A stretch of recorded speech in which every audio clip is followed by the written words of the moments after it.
terms around carbon are used interchangeably, but at the highest level, it's carbon management. And within that carbon management umbrella, you have a couple of different aspects. You have carbon capture, which can either be from a point source or directly removed from the atmosphere.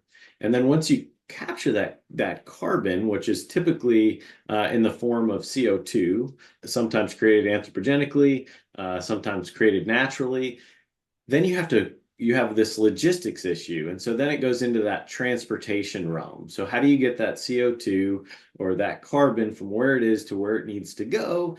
And that transportation can be by rail, can be by truck, can be by ship, can be by pipelines.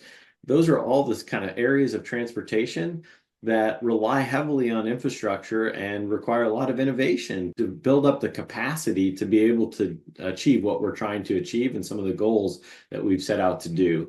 Once you've transported it, you're really transporting it somewhere where you can either utilize that CO2 in some capacity, like convert CO2 into a fuel, convert that CO2 or that carbon source into a building material, plastics, chemicals, or you're trying to store it in a manner that that CO2 or that carbon can't make it to our atmosphere. And there's a number of different ways that you can do that as well. And the most popular is geological sequestration.